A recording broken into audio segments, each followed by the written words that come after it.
Welcome back to the channel. Today is Friday, August 14th. We are now just 81 days away from the November elections. Today is our next Senate election prediction video.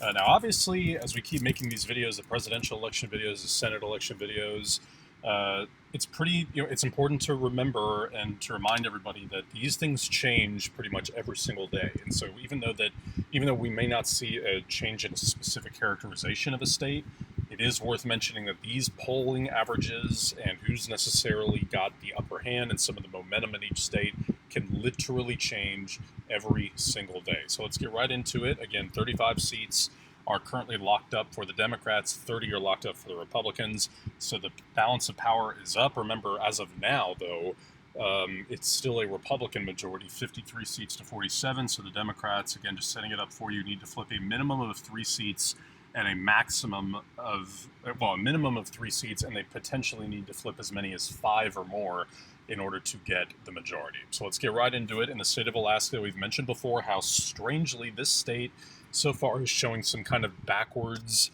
information. Normally what happens is this is a state that's kind of similar to Montana in that the Democratic Party is often able to outperform the presidential projections. I apologize for these emails that keep coming in. I got to figure out a way to turn that off. But this time it's the opposite in that Joe Biden is actually outperforming the Democratic senatorial candidate, that being Al Gross, who of course isn't really the Democratic candidate, rather he's the independent candidate. He's got some long name. I'm not sure exactly what it is, but it functions just as an independent candidate. With that in mind, the House race that's been represented by Don Young for hundreds and hundreds of years, essentially. He's now 88 years old. His seat is very competitive. So between that and the presidential race, which is mildly competitive, unfortunately, Al Gross, for the Democrats at least, is not making too much headway. He consistently is down to Dan Sullivan by 7-8 points. And that little gaffe that Dan Sullivan made where he posted a picture of himself with Elijah Cummings while trying to make a tribute photo with him standing alongside John Lewis doesn't really appear to have affected his standing in the polls. So right now I have this as a likely Republican. Again, this is a state, though, that is still going to be important to watch on election night because this could just be one of those states that for whatever reason just kind of bounces the Democratic Party's way one night. So it's worth keeping a close eye on that one because Alaska is a very elastic state, as we know. Mark Begich was able to get elected there. So you never know exactly what's going to happen in this state, but the polling suggests that Alaska is going the Republicans' way so far. Oregon is a safe Democratic retention. Idaho, we've mentioned before how the state of Idaho continues to be a state in which the Democratic Party is sort of seeing the first signs of life in this state. It's obviously years and years and years and years until they actually have a chance to make any kind of statewide win in this state. But they have a Democratic mayor in the city of Boise now. Boise's rapidly becoming a little bit more of a Democratic progressive town. And think about that. I mean, if that happens, if Boise becomes that, I mean, this is basically the only major urban area in the state of Idaho. I mean, the whole state's going to go blue. If Boise becomes a big liberal stronghold, the whole state's going to go blue. They have a black senatorial candidate who's obviously not going to get very far. But some of the more recent statewide races have shown the Democrats getting up around 38% of the vote. So for a state that's obviously one of the rubiest of the red states and is clearly continues to be part of the Republican-based states, Idaho is showing the very first signs of an early shift. As we know, it's going to be years and years and years until it's an even competitive state, but the Democratic Party is at least beginning to make anything happen. They kind of have a heartbeat in this state now, but in this election, it's obviously going to be a safe state. All right, in Montana, this was obviously a pretty big disappointment now for the Democrats. This was a state that for all the right reasons, I think the Democratic Party was extremely bullish on this seat for a long time because they got their top recruit for this seat, that being the Democratic governor of the state, that being Steve Bullock. He is, continuing this.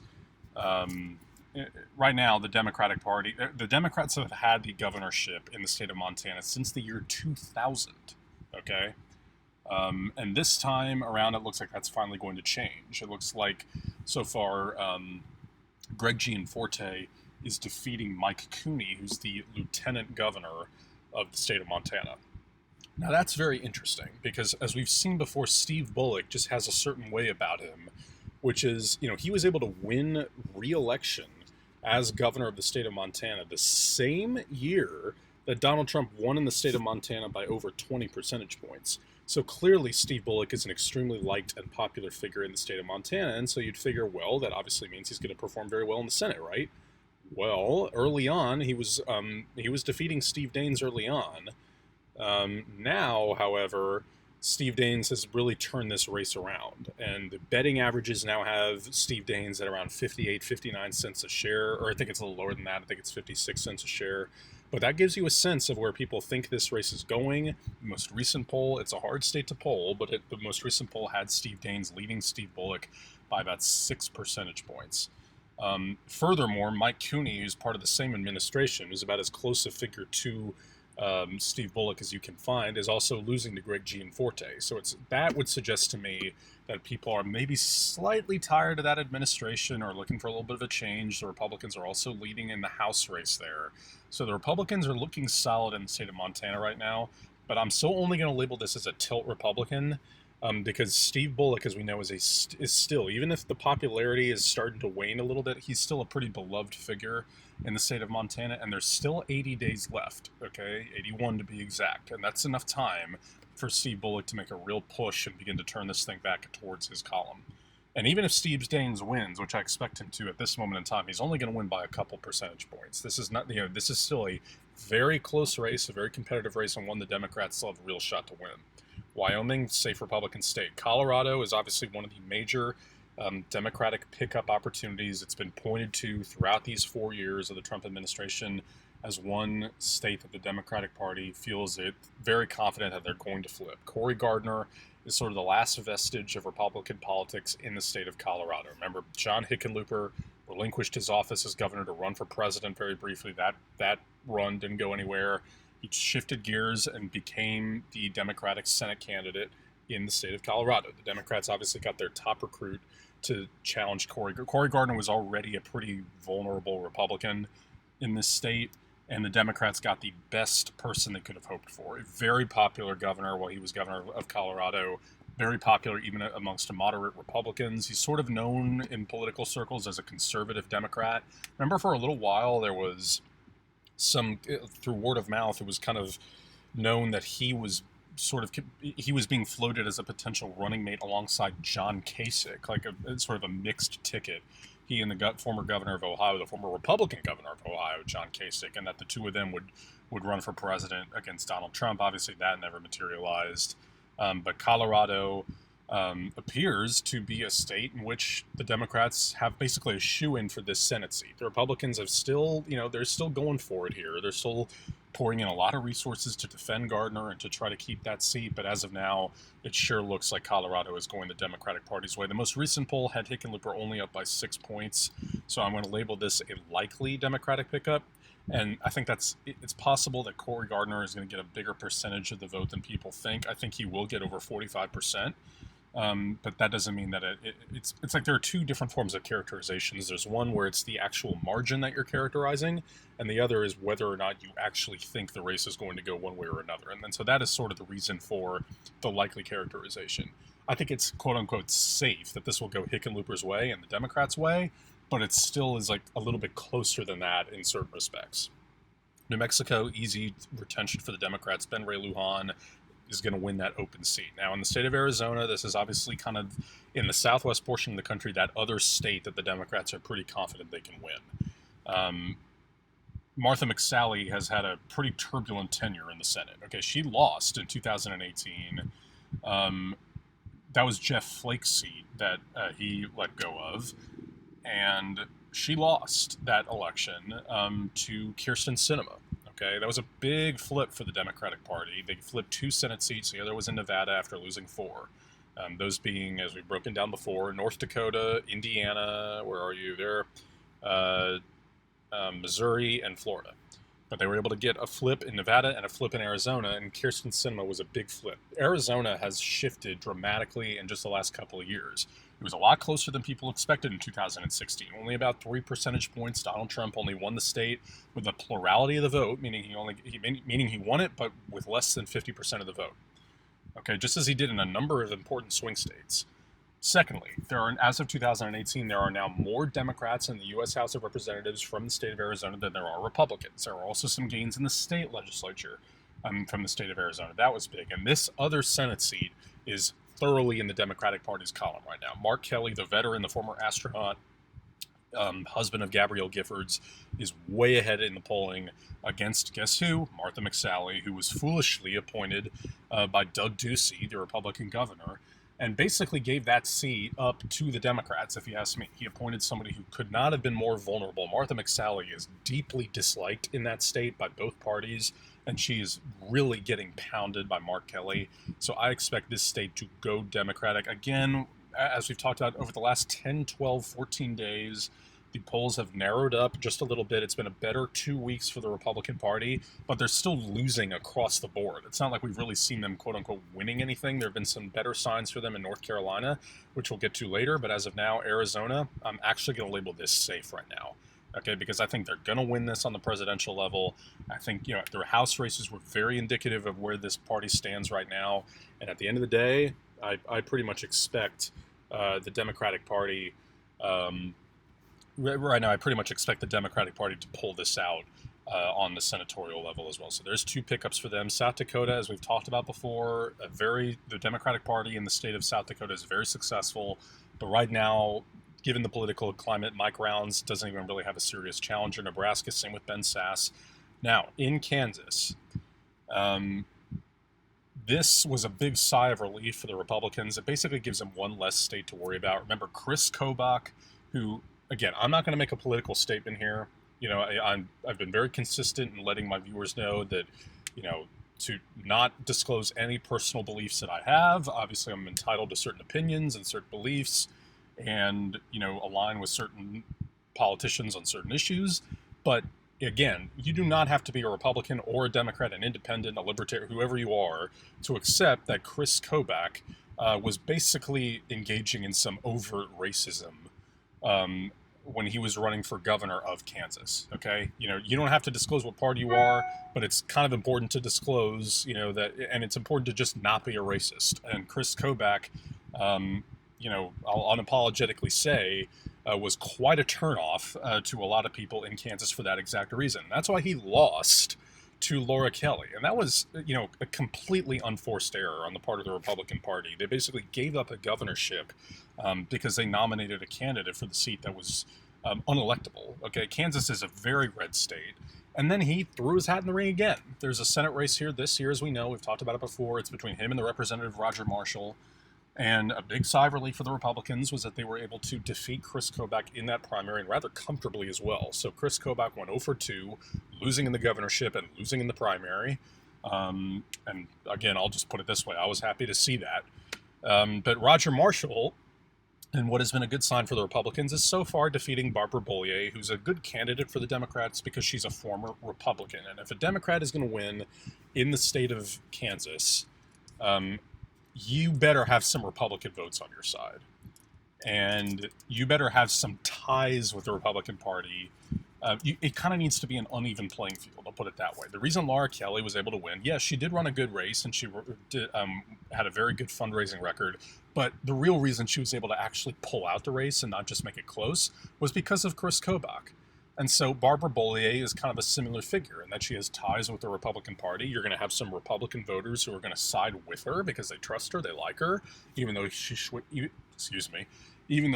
switched parties. So I think Roger Marshall right now, the most recent poll, had him only up by 2 points. I'm going to label it lean Republican because I think this could narrow up. But Roger Marshall, I think at the end of the day, people like him, people trust him. He's still the Republican at the end of the day. Kansas has a certain identity, not going anywhere. Jim Inhofe, we're not even going to discuss it. Now, in the state of Texas, I have said this before. The idea that the state of Texas is becoming a quote-unquote blue state is laughable to me. The idea that it's even becoming a swing state is less laughable, or it's not really laughable at all, but it's still kind of overblown, I'll put it that way. It's always been a state that the Democratic Party has done very, very well in. Remarkably, for a state that is still a Republican state, it's actually the largest state Democratic Party in the United States. Even back in the days of McCain and Romney, Barack Obama regularly got, in both times, not regularly, got around 44, 43% of the vote, which is respectable. It's not close, but it's respectable. And enough to kind of make the Republicans pay attention to it, not spend that much money. But now they are spending money. Okay, now they're spending quite a bit of money. And I will say this, I think it's possible Joe Biden could actually win this on the presidential level. The Democratic Party so far, and I think it's a smart decision on their part, has not thrown that much money into the state of Texas just yet for a couple of reasons. One, the state party has tons of money available to them. They have a significantly larger war chest than they had in the past. That's number one. Number two, they sort of have their eyes on the ball a little bit in Pennsylvania, Wisconsin, and Michigan, as well as North Carolina, as well as Arizona. So what they're trying to do is kind of avoid a scenario where they suddenly panic and see how, oh my God, these 38 electoral votes could be ours, and then they pull out all their money there and pour it into Texas. They are spending some, but not quite as much as some Democrats would like them to. However, Joe Biden is basically neck and neck with Trump in the polls here. Let's face it. African Americans, Latinos are going to turn out in droves in this election. Okay, obviously they don't turn out to vote as much as the Republicans have, throughout over the years. But this time around, you can pretty much safely assume that they just might. Okay, the Texas Senate Democratic primary here, just a month or so ago now, saw some pretty darn high turnout between MJ Hager and Royce West. MJ Hager ended up winning. As we know, Beto O'Rourke, the former congressman from out here in El Paso, came pretty close to defeating Ted Cruz. But let's face it, people saw that as a win for the Democrats and for Beto O'Rourke. If you ask me, I see it as a win for the Republicans because the Democrats fielded a great candidate who ran a great race, who famously visited all 254 counties in the state, raised a load of money, got endorsements from both parties, got national attention, and all that stuff, and was running against a deeply unpopular Republican, and he still lost. Okay, so that gives you a sense of where the Republican Party still stands in this state just a little bit. And, furthermore, helping the Republican Party, this is a state that is very high on vote by mail. What we've just learned a little bit earlier today is that the USPS warned 46 different states and Washington, D.C. that a number of mailed ballots are not going to arrive in time to be counted before the November election. Okay? I find that a little disappointing just in terms of the democratic process being upheld, but that's just what's happening. And that's going to hurt the Democratic Party's chances here. And furthermore, MJ Hager just is not the candidate that Beto O'Rourke was, and John Cornyn, while not exactly popular, is not as unpopular. All right, so I expect John Cornyn to win this. I'm going to put it as a lean. Minnesota, safe. Okay, Tina Smith probably isn't as popular, well, definitely isn't as popular as Amy Klobuchar, but not going to go the Republicans' way by any stretch of the imagination. Now, in Iowa, people are not paying enough attention to this race. Okay, going into the election season, people pointed to Arizona, Colorado, North Carolina, and Maine as the big pickup opportunities. Then Steve Bullock threw his hat in the ring, and Montana got added to that list. And Georgia was one that was kind of floated for just a little while. The Democrats are not really expected to get either Senate seat there. In Iowa, suddenly, though, Joni Ernst is running a very gaffe-prone campaign. Her ads have been panned by both sides. She's being outraised by Teresa Greenfield, and she's losing in the polls. Okay, now it's a pretty close race. Teresa Greenfield continues to win polls in this state by 2%, 3%, so all within the margin of error. Iowa is a very strange state. It's very hard to really get a sense of the pulse of this state and the attitude and what's exactly going on in this state. Steve King, up here in the northwest portion of the state, he was primaried out, okay? The Republicans are expected to hang on to that seat, very conservative district. The other 3 House seats are controlled by Democrats. It's possible that one of them could be flipped back to the Republicans. Meanwhile, the governorship is held by the Republicans. Fred Hubbell, the Democrat, lost to Kim Reynolds back in 2018, but that race was much closer than what it was on the presidential level. Furthermore, it still has 2 Republican senators. As we know, Joni Ernst is, fighting a tough race right now against Teresa Greenfield. And don't forget that in 2022, Chuck Grassley is up for a tough one against, because he's going to be about 88, 89 years old, and he might just leave that seat open. Okay, so who knows what could happen for the Democrats in that race. So given that this is a Democratic wave year, again, who knows what's going to happen with mail-in voting, all that stuff. There's definitely meddling going on across the board. But right now, just based on the polls, because that's all I can do from my chair here, is label this a tilt Democratic state, and that pretty much gives you an idea of where this night is going to go. Now, in Arkansas, there's nothing to talk about there. Louisiana, the Democrats only fielded their candidate for the race a few weeks ago. All right, in Mississippi, Mike Espy is giving it another shot against Cindy Hyde-Smith. Cindy Hyde-Smith is essentially, she's not a very well-liked senator, but we have a long history of proving how unliked incumbents in the state of Mississippi in both the gubernatorial and Senate levels typically get reelected without too much difficulty. Espy ran a good race in that special election. The final tally was 54-46. I sort of expect it to be around the same this time. The most recent poll that just came out yesterday, I believe, had Espy down by 5 points to Cindy Hyde-Smith. He's a well-liked guy. He's a black candidate, which is obviously going to go well for the Democrats in this state. Minority turnout, as we know, is going to be high this time around. Again, not a political statement, but it's no secret, okay, that African-American community, the Latino community, are very, very turned off by President Trump, by the Republican Party. They've always sided with the Democratic Party. They just don't vote that much. Okay, and it's not to say that they're going to turn out in enormous numbers this time around, but they're probably going to turn out in a little bit more than they usually do, and that alone is going to push the Democrats into a good position.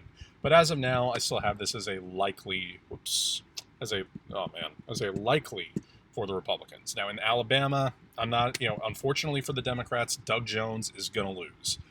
He's down by double digits to Tommy Tuberville. Most recent poll had Tuberville by 17 points. Tommy Tuberville, of course, has as much political experience as I do, okay? Meaning none. And, he was the former football coach at Auburn. He was the former football coach at Cincinnati. He's running against Doug Jones, who famously, was the prosecutor in the 16th Street church bombing down there in Alabama. Jones was able to win that race barely against Roy Moore. That tells you all you need to know. Okay, Roy Moore, who is about as controversial a figure as you could possibly find in American politics, lost barely to Doug Jones, who's a very moderate Democrat, white, Democrat, all that. And so there's no reason to believe that Doug Jones is going to win this race. In Georgia, the Senate special election here is pretty much a safe Republican retention right now. This is a jungle system primary, and so right now it even looks as though the Democrats are not even going to get either of their candidates, Matt Lieberman or Reverend Raphael Warnock, the man who led the service at John Lewis's funeral, to the runoff election that's going to happen in January. As of now, it looks like it's going to be Kelly Loeffler and Doug Collins, the representative, who are going to advance to that runoff. In the regular election, it's actually much more of a race between the incumbent David Perdue, who's a pretty unknown guy, not that popular, not that unpopular, really, not a very nationally known guy. He's being challenged by Jon Ossoff, who, as you remember that name, he ran that very competitive House race real early on in Trump's term. It was the most expensive House race in United States history. Ossoff is giving it another shot here. And it was a little bit of a disappointing draw for the Democrats because even though they have Raphael Warnock in the special race, what's disappointing for them is that, Ossoff is not exactly the type of candidate that they need to be successful in this state. Stacey Abrams, of course, was for obvious reasons, and she came close to defeating Brian Kemp in another race that was shrouded in controversy. Right now, I have Ossoff losing this race. I have Perdue winning by about 4, maybe 5 points if he has a particularly good night. And so I have Ossoff probably coming around that 46-47% mark. So right now, I'm going to have this as a lean Republican. South Carolina, Lindsey Graham has a tough race on his hands against Jamie Harrison. Jamie Harrison, listen, for the whole time that I've been doing these videos, I've always characterized this as basically a safe Republican state. I think I've usually classified it as likely just because of the margin factor. I gotta give Jamie Harrison some props. He's running a good race, and he set an absolutely astounding fundraising total in June, $13.9 million. I mean, that's a ridiculous number. And so I think he's going to be able to use that money, obviously, to his advantage. He's a popular figure within the state. He ran the South Carolina Democratic Party. Jim Clyburn is actively involved in this race. And let's not forget either, I think his name is James Smith, who ran for governor in this state back, I think in 2018 or 2016, I'm not totally sure, against the current governor, Henry McMaster, and got 46% of the vote. So it's not a ruby red state necessarily. So I'm going to label this lean Republican for the first time because the polls have also narrowed up, and including the most recent one, which had Harrison tied with Graham.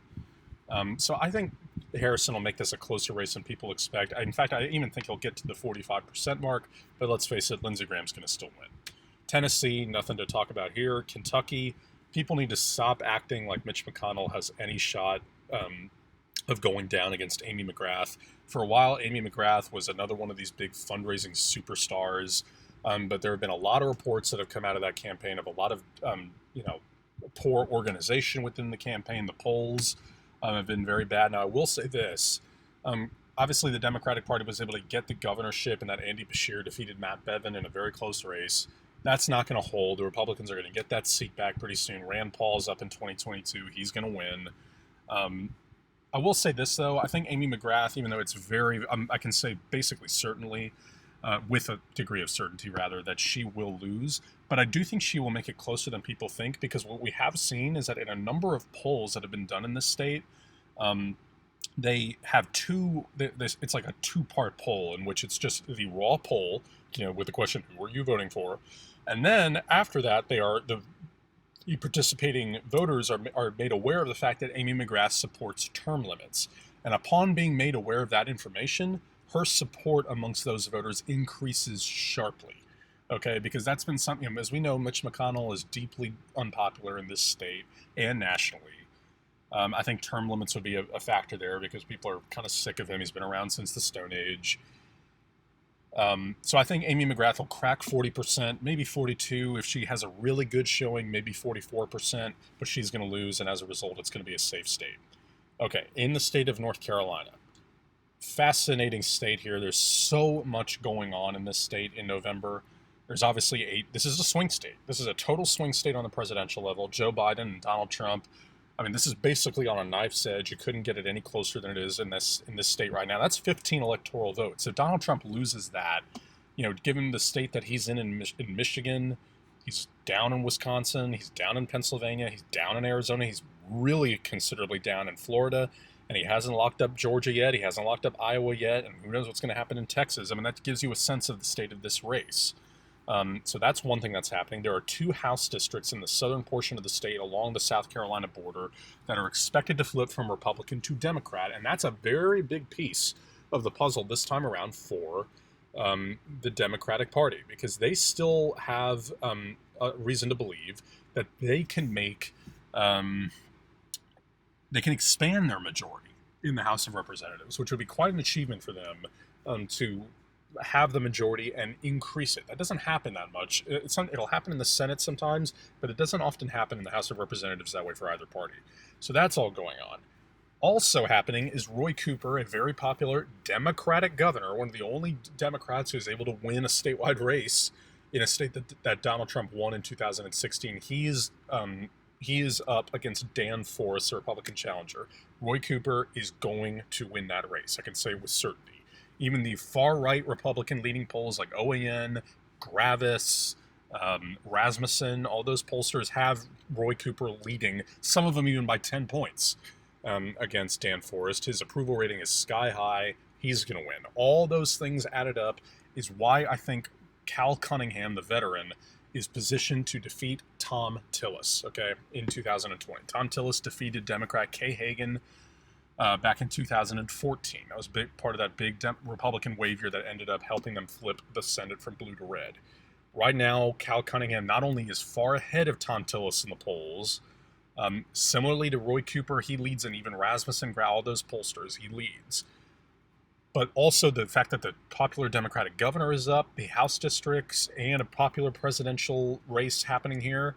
I think Cal Cunningham is going to win this race, and I have it now as a lean. Typically, I had this tilt, but I now have it as a lean Democrat. They're in a good position to get that flip. So here we are. We've already flipped 4 seats from red to blue: Iowa, North Carolina, Colorado, and Arizona. Virginia used to be a big Republican bastion, no longer. It's a safe Democratic state. Mark Warner is being challenged by Daniel Gade, I believe is his name. Not going to be close. Mark Warner, very well-liked figure. The Democrats, for the first time in a long time, have full control of the Virginia state legislature. In the state of West Virginia, Shelley Moore Capito is going to be just fine, safe Republican seat. Illinois, Dick Durbin, going to be just fine, safe Democratic seat. The vice presidential nod, right now, I have Kamala Harris as the president of the Senate. Right now, Joe Biden is leading Donald Trump. It's just pretty simple. Okay, you just got to put it that way. I mean, that's the state of the race right now, has Joe Biden ahead of Donald Trump. Delaware, Chris Coons, not in any trouble. New Jersey, Cory Booker, not in any trouble. Jack Reed, not in any trouble. Massachusetts, keep an eye on this because that Democratic Senate primary between Ed Markey and Joe Kennedy is still raging, but as of now, it looks like Ed Markey is going to be able to pull this one out. So that's a retention for the Democrats. Obviously, even if Joe Kennedy becomes a candidate, he's obviously going to win as well. In the state of Michigan, John James is giving it another shot. Okay, he's trying to upset Gary Peters just as he tried to upset Debbie Stabenow back in 2018. He got about 45.7% back in 2018, and he's trying again. Okay, he was sort of a rising star within the Republican Party, a black candidate in a swing state, but he's probably going to go 0 for 2 because Gary Peters is significantly further ahead, even than Debbie Stabenow was, of John James. And Debbie Stabenow is by far the more well-recognized and well-known nationally Democratic senator from the state of Michigan. So as of now, I have this as a safe Democratic retention. That puts him at 49 with 2 states to go. Jeanne Shaheen in the state of New Hampshire is looking real solid against Kelly Ayotte. A disappointing result here for the Republicans because we've seen in recent years how if you get a kind of a prominent, well-known Republican nominated in the state of New Hampshire, they can win. Okay, Chris Sununu, the Republican governor up here in New Hampshire, is up for re-election because in Vermont and New Hampshire, the governors are elected and they only serve 2-year terms. He's leading by 40 points in the polls there. Okay, that tells you all you need to know about his popularity. And so this is a state also to watch in 2022 because Maggie Hassan, who only won her race in 2016 by 0.1%, could be challenged by Chris Sununu. And I'll just put it this way, it's 2 years away, but if Chris Sununu is going up against Maggie Hassan, I'm putting my money on Chris Sununu. But right now, Jeanne Shaheen is in no trouble. She's going to win that seat, and that puts the Democrats at the majority as they have 50 with the vice president. In the state of Maine, Susan Collins is facing by far the toughest challenge of her political life. She's going against Sarah Gideon, the Democratic Speaker of the House from the state of Maine. The Democratic Party has not done quite as well in this state on the Senate level. What was I saying? They have not done as well as they thought they were going to do. Because remember, just after Susan Collins announced that she was going to vote to confirm Brett Kavanaugh to the Supreme Court, Democratic groups raised a ton of money within hours to get her ousted from the Senate. And so far, it's working, but not quite as much. The Democrats were sort of hoping that Gideon would be up by 8 points, 10 points, 11 points. She's not. She's up usually about 2 points, anywhere between 2 to 6 points. So they're in the lead, but Susan Collins is obviously a very resilient figure. She's a beloved figure. She's known to, remember, she used to be the most popular senator in the country. Now she's the third most unpopular senator in the country. That's a precipitous fall. So Sarah Gideon right now is leading. I have this as lean Democrat, but don't read too much into that just yet because Susan Collins is deeply resilient and she could pull that one out. So there's your map. The Democrats retaining in Minnesota, Michigan, and New Hampshire, while winning in Arizona, Colorado, Iowa, North Carolina, and Maine. That's 5 flips. And under this model, the Democrats take the United States Senate. They're in no danger of losing the House of Representatives. And as of now, they still have the lead in the presidential race. So keep an eye on that. And this gives you a sense here, only 81 days away. Okay, we're now in mid-August. Okay, where this thing is coming up now. right now I have this as a clean sweep for the Democratic Party. So thank you guys again so much for watching this video. Please hit the subscribe button if you have not already. As always, comment down in the suggestions below if you have any questions about your state or any state in particular. Anything I said, a correction here because I just talked everybody's ears off for a long time here. But thank you guys again so much for watching. Please hit that subscribe button. Thanks again, and I'll see you in November.